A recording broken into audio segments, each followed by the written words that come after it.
Where did the Maya civilization go? It went the same place as the Chinese civilization went when the Han Dynasty fell. It went the same place as the Romans went when Rome fell.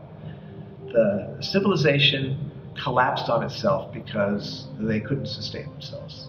The simplest explanation is they overstressed their environment, they reached the carrying capacity of their land, they exceeded the carrying capacity of the land when they didn't have anything in the bank when the droughts came. And they fought each other over the remaining food when they had no food. There was no way to keep the canals clear, to bring the water in for the next crops, because the people were dying and fighting, and their civilization was destroyed essentially by their own stupidity. And does this sound familiar? And the people must have died in large numbers. They must have starved by, maybe 50%, maybe more. And by the time the rains came back and they were able to establish, farms again, the cities had deteriorated so much that they weren't worth repairing. It was easier to build a smaller, newer city than to try and go reoccupy the old ones, this is why we have so many great ruins. It's because the Maya literally abandoned cities. The environment of the jungle is much more fragile than the environment of, say, Europe or North America.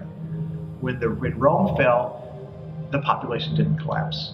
And the countries of Europe grew out of the remnants of Rome, and each one imitated Rome. The kings of France and the kings of England imitate the Roman emperor in a small way. And so in the cities of the Maya, Mayapan and Tihol, that became Merida, these small Maya kingdoms that grew up out of the remnants of the Maya collapse, imitated the greatness of the Maya on a very small scale. And we're still doing so when the Spanish came. But the Maya people survived. There's 6 million people living in Guatemala and Yucatan and adjacent parts of Mesoamerica. And because the land is not terribly profitable, because it's not great farmland, and because it's hot, buggy, and full of snakes, it's been kind of left alone. Not completely left alone, unfortunately, but that's why we have so much remnants of the Maya civilization in the modern Maya people.